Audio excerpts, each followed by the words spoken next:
राहु का जो कॉम्बिनेशन बन जाता है अभी स्पेसिफिकली मीन राशि की, क्योंकि आपकी 7.5 ही चल रही है, तो थोड़ा सा आपके लिए समय के दौरान मेंटली स्ट्रेस जो है वो ज़्यादा बढ़ सकता है, मानसिक तनाव आपको हो सकता है, आपका मन जो है वो थोड़ा सा अशांत जो है इस समय के दौरान रहेगा। तो इसका आपको थोड़ा सा ध्यान रखने का इस समय के दौरान प्रयास करना चाहिए।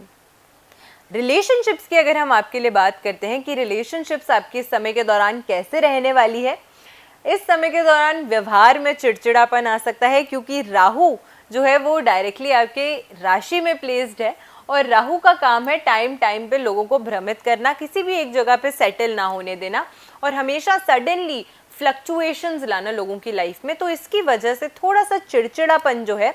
वो आ सकता है आपकी स्वभाव में, आपकी नेचर में, जिसकी वजह से कहीं ना कहीं जो मन मुटाव की परिस्थितियां हैं वो बन सकती हैं आपके फैमिली के साथ, आपके परिवार के सदस्यों के साथ, आपकी पर्सनल लाइफ में, आपकी प्रेम जीवन में। तो इस तरीके की जो दिक्कतें हैं उसका सामना आपको करना पड़ सकता है। प्यार के मामले में थोड़ा सा निराशा आपको हाथ लग सकती है इस समय के दौरान। हो सकता है कि जैसा आप एक्सपेक्ट करते हैं आपका पार्टनर आपको ट्रीट करे या आपका पार्टनर आपकी जैसी बात समझे, उस तरीके का शायद रिएक्शन आपको इस समय के दौरान ना मिले, जिसकी वजह से आपको दिक्कतों का सामना अपनी रिलेशनशिप में करना पड़ सकता है।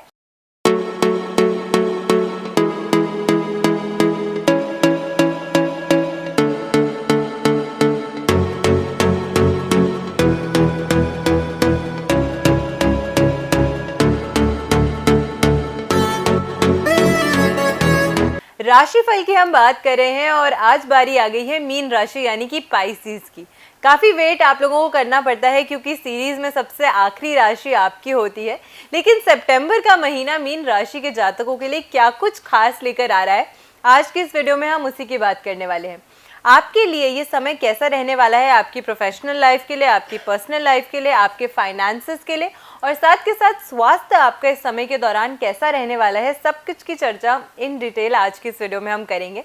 और इसी के साथ अगर कोई चैलेंजेस, कोई डिफ़िकल्टीज़ का सामना आपको करना पड़ सकता है, क्योंकि ग्रहों का जो ट्रांजिट है वो हर इंडिविजुअल को अपनी लाइफ में बहुत डीपली इम्पैक्ट करता है और आपकी राशि के ऊपर ये जो गोचर हो रहा है, ट्रांजिट हो रहा है प्लैनेट्स का, वो किस तरीके का प्रभाव डाल रहा है, उसका क्या इम्पैक्ट आपकी लाइफ में पड़ने वाला है, अगर बिफोर हैंड ही आप उसे जान लेते हैं तो सतर्क हो जाते हैं, आप अवेयर हो जाते हैं और रेमेडीज़ का सहारा लेते हुए आप अपने लिए ये जो सितंबर का महीना है उसे और ज़्यादा बेहतर बना सकते हैं। मीन राशि की अगर हम बात करते हैं, पाइसेस ज़ोडिएक की अगर हम बात करते हैं, तो आपकी राशि के जो स्वामी ग्रह माने गए हैं वो बृहस्पति यानी कि देवगुरु जुपिटर हैं। जुपिटर प्लैनेट की अगर हम बात करते हैं अभी के ट्रांजिट के हिसाब से, तो वो आपकी कुंडली के तीसरे भाव में यानी कि तृतीयस्थ है अभी इस समय के दौरान गुरु आपकी कुंडली में। प्रोफेशनल लाइफ की अगर हम स्पेसिफिकली सबसे पहले चर्चा करते हैं कि प्रोफेशनल लाइफ, करियर आपका इस समय के दौरान सितंबर के महीने में कैसा रहने वाला है, क्या कुछ न्यू अपॉर्चुनिटीज़ आपको मिल सकती हैं या किसी तरीके के चैलेंजेस का सामना आपको करना पड़ सकता है, तो वो किस तरीके का रहने वाला है। सबसे पहले नया काम मिलने की संभावना जो है वो इस समय के दौरान बन रही है मीन राशि के जातकों के लिए।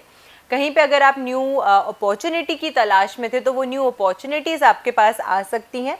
लेकिन क्योंकि हमें ये भूलना नहीं चाहिए कि मीन राशि के जो जातक जातिका हैं उनकी अभी 7.5 भी चल रही है, तो इस वजह से थोड़ी सी दिक्कतें जो है वो शनिदेव आपकी लाइफ में टाइम टू टाइम लाता रहता है। तो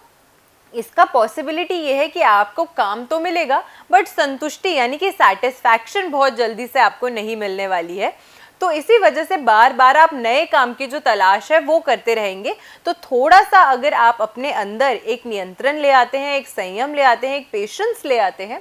तो उसकी वजह से जो न्यू अपॉर्चुनिटीज़ आपको आ रही हैं, आप उन न्यू अपॉर्चुनिटीज़ को अच्छे से अवेल भी कर पाएंगे और उनका पूरा बेनिफिट, उनका जो पूरा लाभ है वो भी आप पोटेंशियली एक्सट्रैक्ट कर पाएंगे। इसी के साथ भविष्य का ध्यान रखते हुए आपको ये ध्यान रखना चाहिए कि आप जो प्लानिंग्स कर रहे हैं, आप जो योजनाएं बना रहे हैं, वो कितनी फार साइटेडनेस है, कितनी पारदर्शिता वाली हैं। तो फ्यूचर को ध्यान में रखते हुए अगर योजनाएं बनाएंगे, अगर प्लानिंग करेंगे, तो वो आपके लिए ज़्यादा बेहतर रहेगा इस समय के दौरान। इस महीने आपको थोड़ा सा फोकस बढ़ा देने का प्रयास करना चाहिए। अपॉर्चुनिटीज़ आपको आ रही हैं, नए काम की अपॉर्चुनिटीज़ आपको आ रही हैं, फोकस को भी साथ में अगर जोड़ लेंगे तो पूरी तरीके से जो अपनी प्रोफेशनल लाइफ है उसमें एस कर पाएंगे आप। तो काफ़ी अच्छे बेनिफिट्स जो हैं इस समय के दौरान आपको प्राप्त हो सकते हैं। मंथ के एंड तक भी काफ़ी अच्छी अपॉर्चुनिटी सितंबर का ये जो महीना है वो पूरे आपके लिए लेकर आ रहा है। तो अच्छे से आपको इन अपॉर्चुनिटीज़ को अवेल करने का ज़रूर प्रयास जो है वो करना चाहिए। अगर हम आपके धन की बात करते हैं, नेक्स्ट आपकी फाइनेंसेस कैसे रहने वाले हैं, तो सबसे पहले सेकंड हाउस जो है आपकी हार्ड अर्न इनकम का जो भाव है, वहाँ का स्वामी मंगल जो है वो अपने से तीसरे भाव में है और वैसे आपकी कुंडली के हिसाब से फोर्थ हाउस में प्लेस्ड है। फोर्थ हाउस सुख का भाव है, यानी कि धन का सुख इस समय के दौरान आपको भरपूर मिलने वाला है। इसी के साथ प्रॉपर्टी से जुड़ा हुआ लाभ जो है वो आपको इस समय के दौरान मिल सकता है। आपकी पैतृक संपत्ति कोई थी या फिर अगर कहीं पे भी प्रॉपर्टी आपने परचेज कर रखी थी या परचेज करने की सोच रहे हैं, तो उस तरीके का एक एसेट कन्वर्जन जो है वो आपको प्रॉपर्टी के माध्यम से अच्छे तरीके से प्राप्त होता हुआ इस समय के दौरान मिल रहा है। इसी के साथ इस समय के दौरान विदेश यात्राओं से धन कमाने का आपको अवसर मिलेगा। हो सकता है कि आप किसी एमएनसी में काम करते हैं जिसकी वजह से आपको फॉरेन ट्रैवल करना पड़ रहा है, जिसकी वजह से आपको न्यू अपॉर्चुनिटीज़ मिल सकती हैं, या फिर अगर आप एक बिजनेस ओनर भी हैं, आप एज एन इंडिविजुअल आप कोई प्रोफेशन कैरी करते हैं, तो उसमें भी आपको फॉरेन से पैसा कमाने की एक अच्छी अपॉर्चुनिटी जो है, वहाँ से धन अर्जित करने की जो अपॉर्चुनिटी है वो बेहतर तरीके से मिलती हुई इस समय के दौरान नजर आती है। स्वास्थ्य की अगर हम बात करते हैं तो शारीरिक रूप से आप स्वस्थ रहेंगे। फिजिकली कोई ऐसा चैलेंज या कोई ऐसा ऑब्स्टिकल या हर्डल आपको अपनी हेल्थ में नहीं देखने को मिलेगा। हाँ, लेकिन क्योंकि आपके लग्न में राहु की प्लेसमेंट है तो मानसिक तनाव राहु आपको ज़रूर देगा, और क्योंकि शनि और राहु का जो कॉम्बिनेशन बन जाता है अभी स्पेसिफिकली मीन राशि की, क्योंकि आपकी 7.5 ही चल रही है, तो थोड़ा सा आपके लिए समय के दौरान मेंटली स्ट्रेस जो है वो ज़्यादा बढ़ सकता है, मानसिक तनाव आपको हो सकता है, आपका मन जो है वो थोड़ा सा अशांत जो है इस समय के दौरान रहेगा। तो इसका आपको थोड़ा सा ध्यान रखने का इस समय के दौरान प्रयास करना चाहिए। रिलेशनशिप्स की अगर हम आपके लिए बात करते हैं कि रिलेशनशिप्स आपकी इस समय के दौरान कैसे रहने वाली है, इस समय के दौरान व्यवहार में चिड़चिड़ापन आ सकता है, क्योंकि राहु जो है वो डायरेक्टली आपके राशि में प्लेस्ड है और राहु का काम है टाइम टाइम पे लोगों को भ्रमित करना, किसी भी एक जगह पे सेटल ना होने देना और हमेशा सडनली फ्लक्चुएशंस लाना लोगों की लाइफ में। तो इसकी वजह से थोड़ा सा चिड़चिड़ापन जो है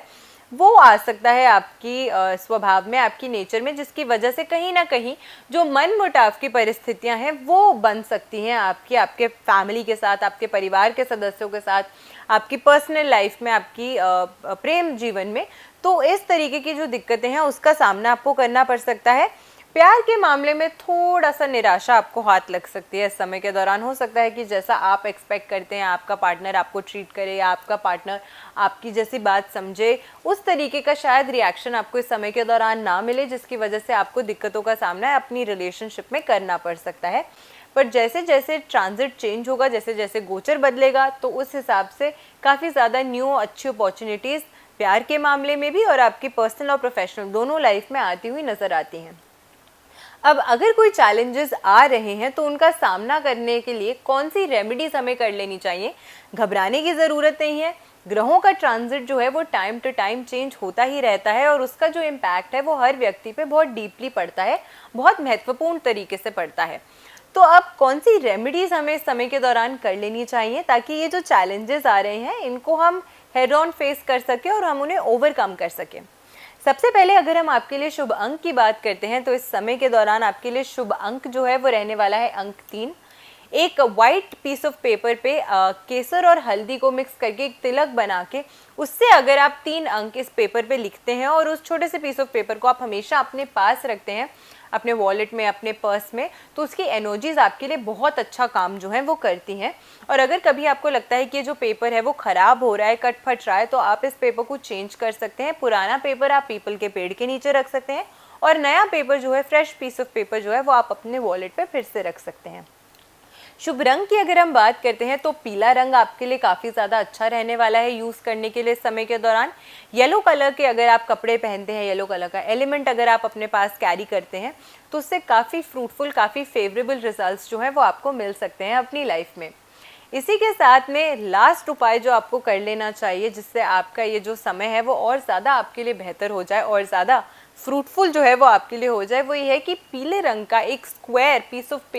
पीस ऑफ क्लॉथ जो है वो आपको हमेशा अपने पास रखना चाहिए। यानी कि पीले रंग का एक चकोर कपड़ा आपको हमेशा अपने साथ कैरी करना चाहिए, स्पेशली इस सितंबर के मंथ में, या फिर ऑल्टरनेटिवली आप हल्दी केसर का जो तिलक है वो अपने मस्तक पे भी कर सकते हैं। तो इन दोनों में से कोई भी रेमेडी अगर आप करते हैं तो उसका काफ़ी अच्छा लाभ जो है वो आपको प्राप्त होगा। और ये जो छोटी मोटी चैलेंजेस का सामना आपको इस समय के दौरान करना पड़ सकता है, लैक ऑफ फोकस का जो सामना आपको करना पड़ सकता है, उन सभी को गुरु की एनर्जीज को इन्हांस करके आप अपने लिए ये जो समय है वो और ज़्यादा बेहतर जो है वो बना सकते हैं। आशा करती हूँ आपको आज की वीडियो अच्छी लगी हो। वीडियो अगर अच्छी लगी हो तो अपने फ्रेंड्स एंड फैमिली के साथ इस वीडियो को शेयर ज़रूर कीजिएगा, ज़्यादा से ज़्यादा लोगों तक इस वीडियो को ज़रूर पहुँचाइएगा। और ऐसी ही बेनिफिशियल वीडियोज़ के साथ फिर से लौट कर आएंगे इसी चैनल पर। मैं हूँ एस्ट्रो वास्तु एक्सपर्ट सावी सिंह। आशा करती हूँ आपका दिन शुभ रहे। नमस्कार।